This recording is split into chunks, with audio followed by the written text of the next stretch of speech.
I'm Walter Cronkite. This is the story of Mustafa Kemal Atatürk, the strong man who in a little more than a decade led Turkey out of the Middle Ages and into the 20th century. The story, The Incredible Turk, as the Prudential Insurance Company of America presents the 20th century.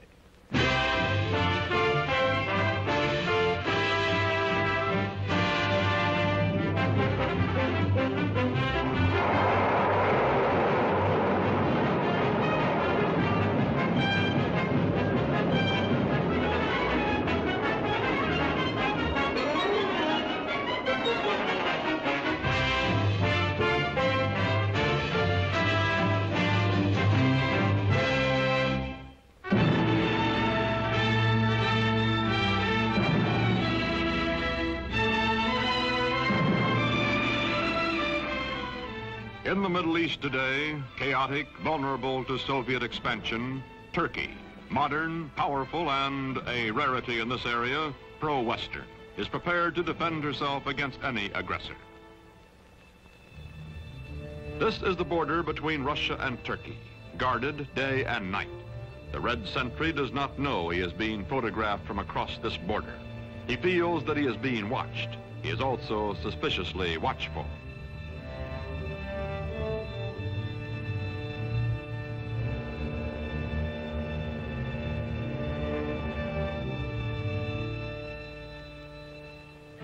Today, Turkish cavalry defends the broken, desolate terrain at the edge of Asia Minor. These cavalry squadrons are part of the strongest fighting force in the Middle East, the Army of Turkey, a democratic-minded member of NATO, military partner of the United States.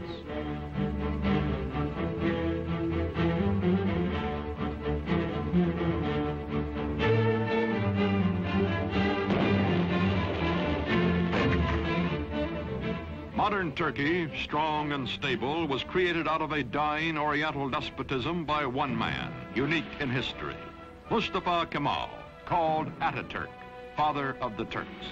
In a moment, this story, The Incredible Turk.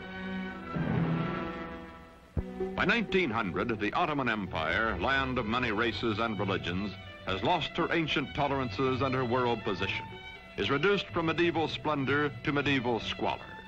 Ruled by inept autocrats, ruined by foreign wars and exploited by foreigners, the people are sunk in poverty, lost in lethargy, mostly illiterate.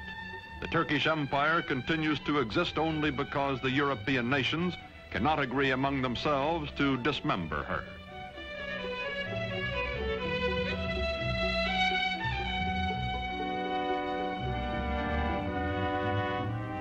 Before World War I, Germany has plans to embrace Turkey as an ally, then to subjugate her as a satellite. To visit the sick man of Europe, as Turkey is called, comes the German emperor himself, Kaiser Wilhelm II. He is received with more than ceremony. His glowing promises, such as the Berlin to Baghdad Railroad, are believed by the Sultan and his government, and even by the nationalist-minded Young Turks. When war comes, Turkey will waver between her old friend Britain, allied with her hereditary enemy Russia, and her new friend Germany. On October 29, 1914, Turkey takes into war, on the Kaiser's side, her obsolescent army.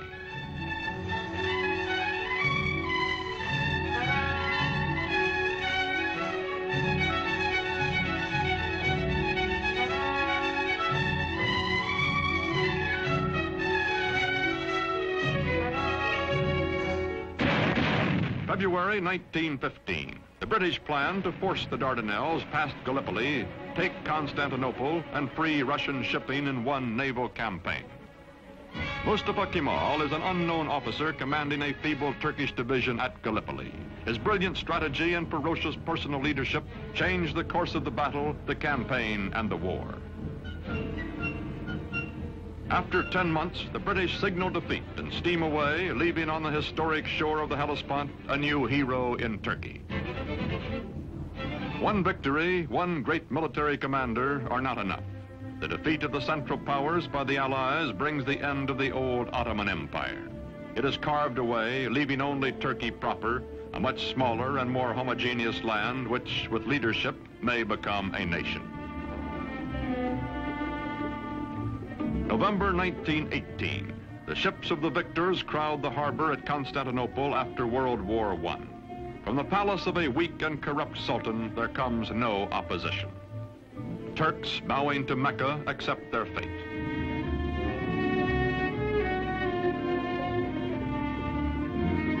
From France and from Great Britain, occupation troops disembark to take over the ancient capital.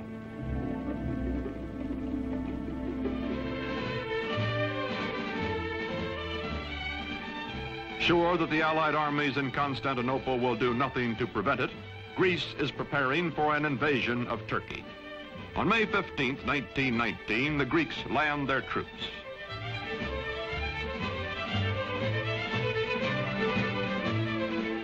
In Ankara, in the heart of Turkey, Mustafa Kemal organizes the Turkish liberation movement, takes command of the Free Turkish Army. From far off Constantinople, the Sultan repudiates him, but Mustafa grimly swears that he will gain Turkey's freedom or die. No other general equals this man, and the Turkish soldiers need only to be led to fight. They are traditionally warriors.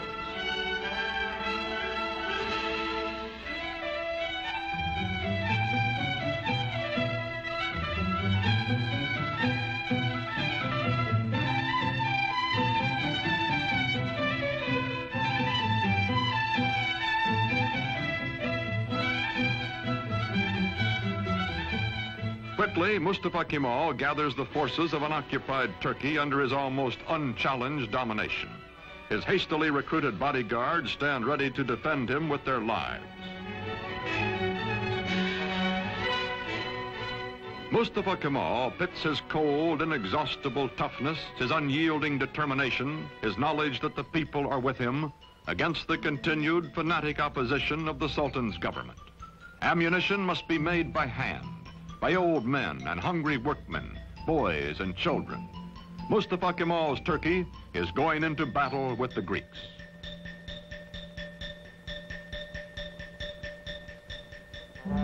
The war with the Greeks lasts 3 years, from 1919 to 1922. The Turkish people know it is a war of extermination, atrocious, no quarter given or asked. Heroically led, the Turks advance against the invaders. The women leave their endangered homes to carry shells to the army.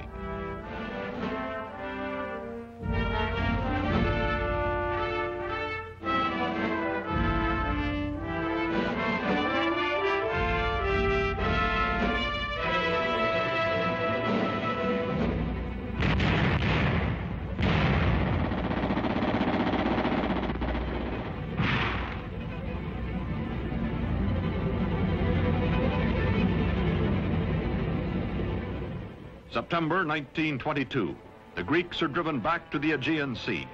Offshore, Allied rescue ships stand by.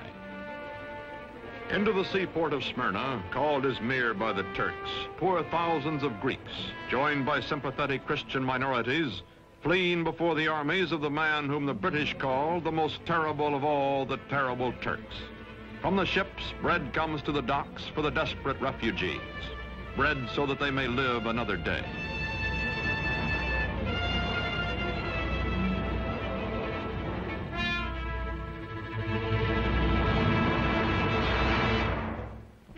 September 9th, 1922. The Turks enter Smyrna, last stronghold of the invaders. They take vengeance against the Greeks for whole Turkish villages wiped out, for their kinsmen massacred. The burning of Smyrna, the final atrocity that both the Greeks and the Turks disavow, ends a war that has become an unendurable nightmare for both sides. Its polyglot population takes to the sea as the flames destroy the great Homeric city.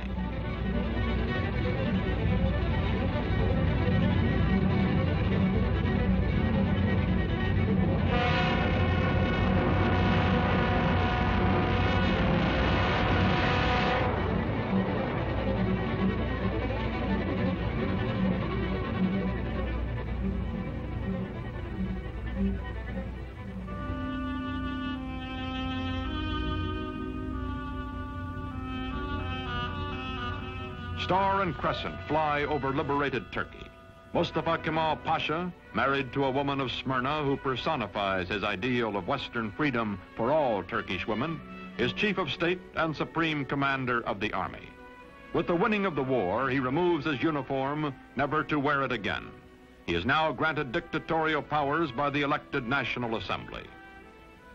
In Constantinople, to be officially renamed Istanbul, the foreign occupation troops are evacuated.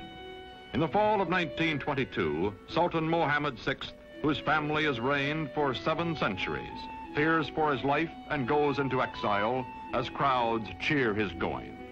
Mustafa Kemal's victorious army enters Istanbul.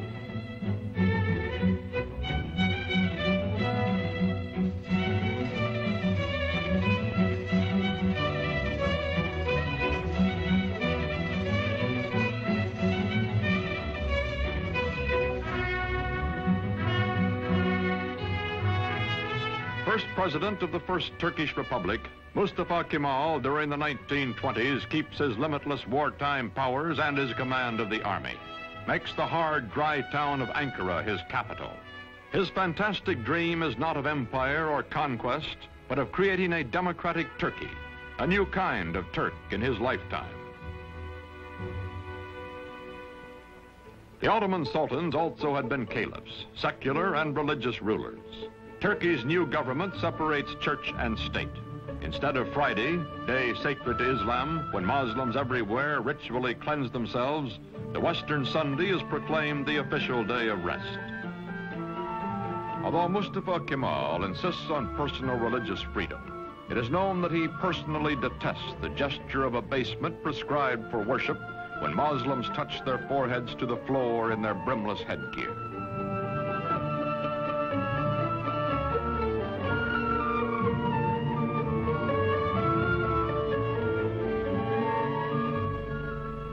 To Kemal, this headgear, the fez, symbolizes Turkey's Oriental fatalism and ignorance. He will abolish it.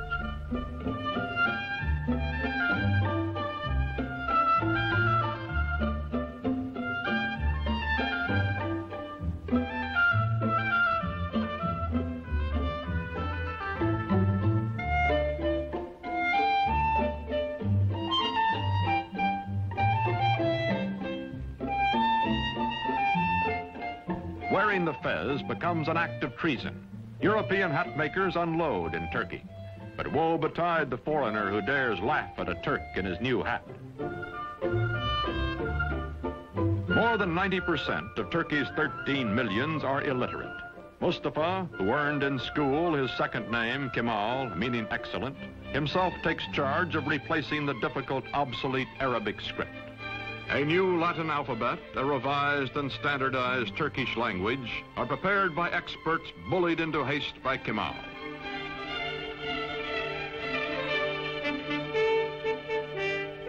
To make a modern nation capable of government by the people, all Turkey must be sent to school.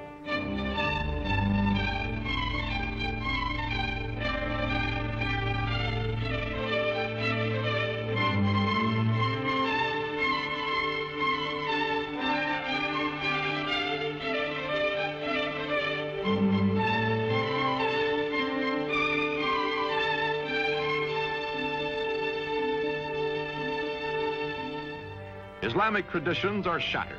A man's image, Mustafa Kemal's, is displayed in public. He also orders all Turks to adopt Western-style family names and is himself christened Atatürk, meaning father of the Turks. The faces of Turkish girls and women are hidden, and they live in virtual slavery until Atatürk unveils them by decree.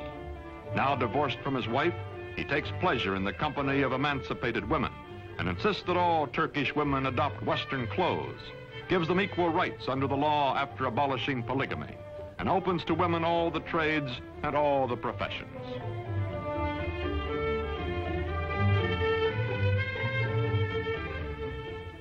Atatürk, who has eaten the black bread of poverty and lived in the front lines of war, acquires the trappings of power.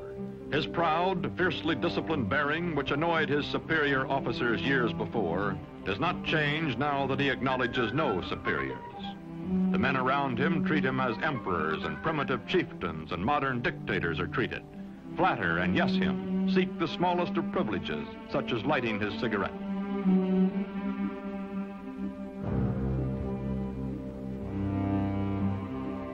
Man in a hurry, he has no time for opposition or for modifying his programs. Is too concentrated to pay the slightest attention to the awkward and harassed civil servant who is about to drip peach juice on his shoulder, or to the waiter who will wipe it off.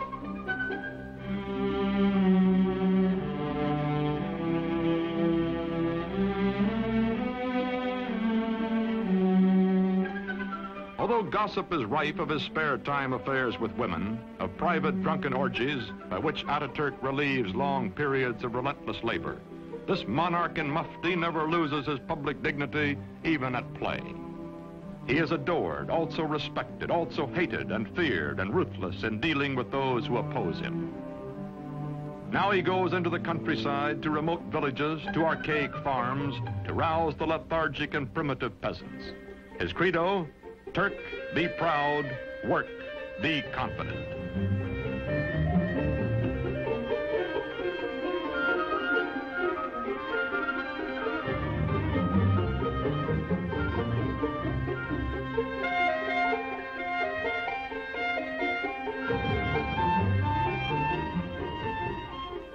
There are two ways of conquering, says Atatürk, by the sword or by the plow.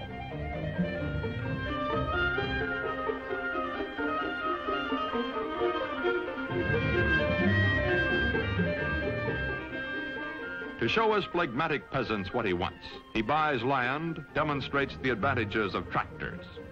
Atatürk, son of a civil servant, military careerist, now all-powerful dictator, becomes a model Sunday farmer.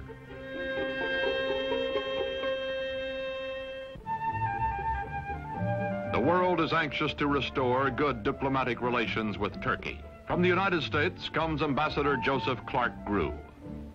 For this revolution and high accomplishment, one man is primarily responsible.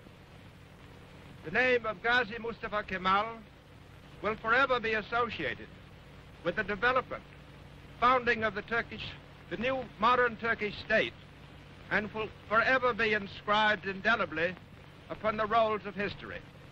Türk milleti taben demokrattır. The Turkish nation is democratic by nature.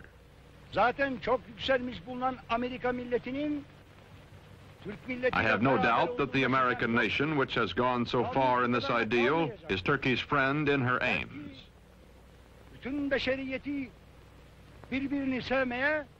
This will not be all. Perhaps it can lead to a world of love, with all old prejudices erased, with all nations coexisting in peace and prosperity. When the Great World Depression of the 1930s slows down economic reconstruction in the country, Turkish people by the thousands wait for Atatürk to bring him their troubles and their problems. To the man in the street, Atatürk is his personal boss and his personal friend, willing to listen, wanting to help.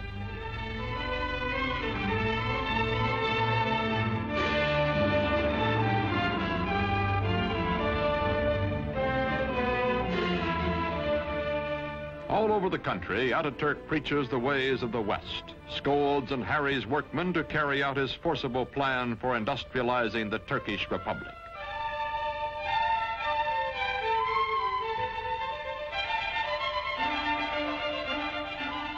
Turkey begins to move into the 20th century, builds dams, mills, factories. The tempo is fantastic. Industrial production under Atatürk increases tenfold. Still, there are growing pains, a poorly designed and poorly run heavy industry operating at a loss, profitable light industry deliberately run at an excessive profit to cover the deficit. Turkey's textile mills being a notable example.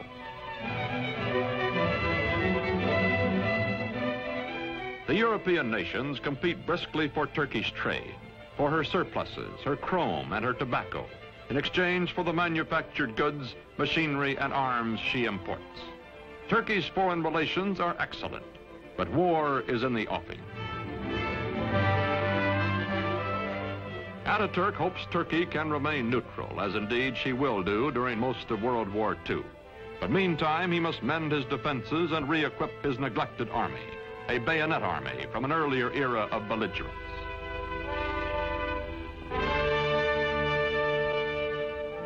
Turkey's dictator has said, Hitler will lead a dynamic nation to destruction by whipping its passions, and Mussolini will play Caesar. Time is proving him right. Aging now, Atatürk gives his personal fortune to the nation, lives quietly, spends time teaching the youngest of his 6 adopted daughters the alphabet he made all Turkey learn.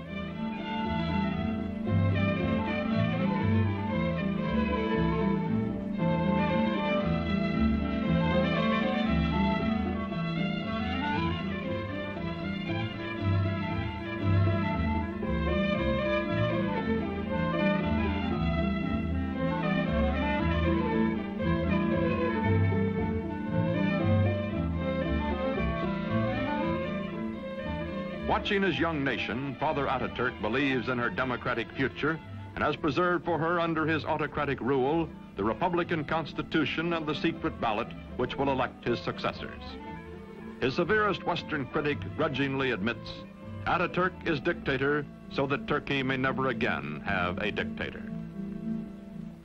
The Shah of Iran is among the neighboring rulers who come to admire Atatürk's prospering progressive nation. The Emir of Transjordan comes. The Arab world is impressed by Turkey, but later when nationalism develops throughout Islam, none of its leaders will have Atatürk's genius or his convictions.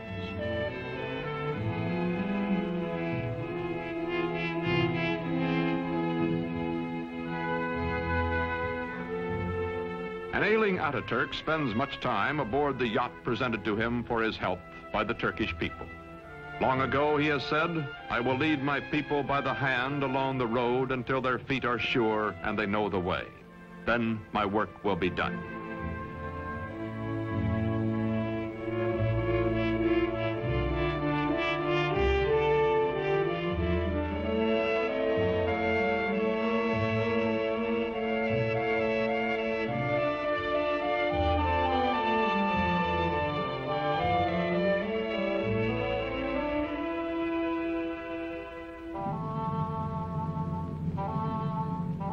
On November 10th, 1938, Atatürk dies at the age of 58.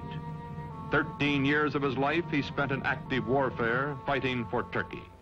For 15 years, until his death, he was our first president and absolute ruler. His last command is that his successor be one who will follow his course. İsmet İnönü is that man.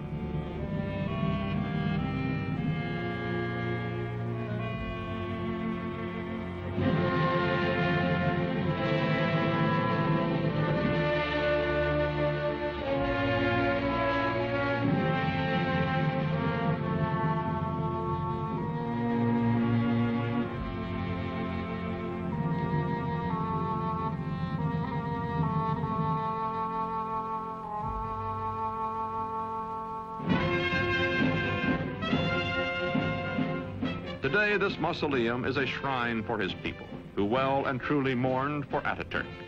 Marching past in fighting trim, the soldiers of Turkey are the sons of the ragged forces who followed him to fight for Turkish independence 40 years ago.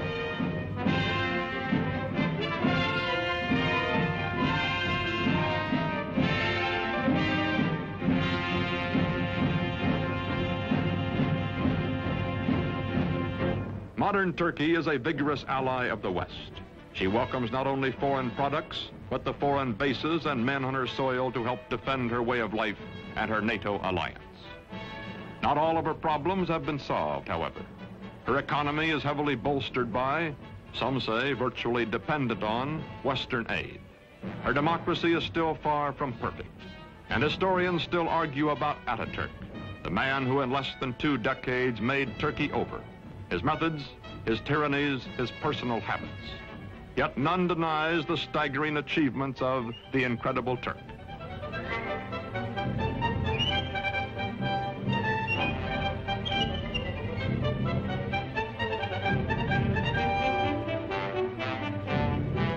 These, our allies, guarding the gates to the east, are the inheritors, the children of Mustafa Kemal Atatürk.